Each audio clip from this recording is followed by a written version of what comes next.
প্রিয় চাকরি প্রিয় ভাই বোনেরা কাছে দূরে যে যেখানে বসে আজকের সার্কুলার ভিডিওটি দেখছেন সবাইকে জানাচ্ছি আন্তরিক মোবারকবাদ ও শুভেচ্ছা। তো দেখতে পাচ্ছেন যে গণপরিবর্তে বাংলাদেশ সরকার শিল্প মন্ত্রণালয় কর্তৃক একটি নিয়োগ বিজ্ঞপ্তি প্রকাশ হয়েছে। চলুন দেখা যাক বিস্তারিত।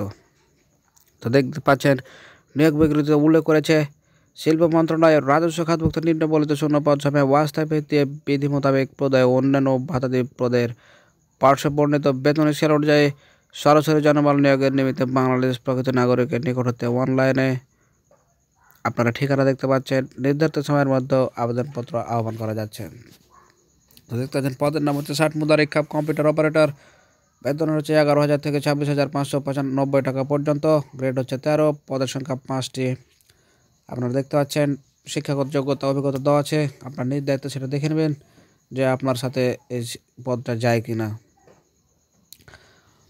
তারপরে ডান দিকে সর্বডান দিকে দেখতে পাচ্ছেন যে সকল জেলার প্রার্থী কোনো আবেদন করতে পারবেন। এখানে বেশ কয়েকটি জেলার নাম দেওয়া আছে, তারাই শুধু আবেদন করতে পারবেন, অন্য কোনো জেলাগুলো পারবেন না। বিষয়টা অনেক গুরুত্বপূর্ণ, আপনি মিলিয়ে দেখবেন যে আপনার জেলা সেটা পড়ে কিনা।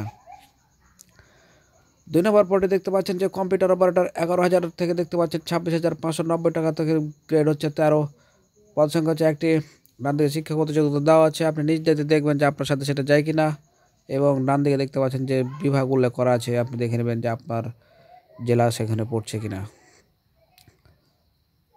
তারপরে 3 নম্বর দেখতে পাচ্ছেন ক্যাশিয়ার। বেতন হচ্ছে 10,200 থেকে 24,680 টাকা পর্যন্ত। গ্রেড হচ্ছে 16। পদ সংখ্যা হচ্ছে 1টি। ডান দিকে শিক্ষাগত যোগ্যতা দেওয়া আছে। 4 নম্বর দেখতে পাচ্ছেন যে ক্যাশ সরকার। বেতন হচ্ছে 9,000 থেকে 21,800 টাকা পর্যন্ত। গ্রেড হচ্ছে 17। পদের সংখ্যা 1টি। 5 নম্বর দেখতে পাচ্ছেন অপসহায়ক কম্পিউটার অপারেটর। সেটা হচ্ছে বেতন হচ্ছে 8,250 থেকে 20,010 টাকা পর্যন্ত। গ্রেড হচ্ছে 20। পদ সংখ্যা হচ্ছে 9টি। ডান দিকে শিক্ষাগত যোগ্যতা দেওয়া আছে এবং ডান দিকে দেখতে পাচ্ছেন যে যে সকল জেলার প্রার্থীগণ আবেদন করতে পারবেন, আপনারা নিজ দায়িত্বে সেটা দেখে নেবেন যে আপনার জেলাগুলো সেখানে পড়ে কিনা। এবার আপনাদের দেখে যে বেশ কিছু শর্ত দেওয়া হয়েছে, শর্তগুলো এবার আমরা ভালো করে দেখবেন। তো দেখেন আপনাদের সুবিধার্থে আমি শর্তগুলো ভালো করে একটু জুম করে দেখিয়ে দিচ্ছি যাতে কোনো কিছু না ছোটে খেয়াল রাখবেন। দেখেন এই শর্তগুলো অবশ্যই কিন্তু ভালো করে দেখবেন, কারণ শর্তগুলো যদি একটা ছুটে যায় তাহলে সেক্ষেত্রে আপনার আবেদনটি বাতিল বলে গণ্য হবে।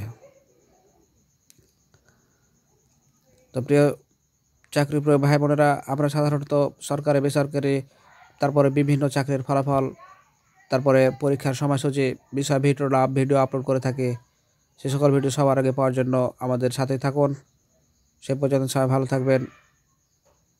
পরবর্তী ভিডিও দেখার আগে সে পর্যন্ত সবাই ভালো থাকবেন।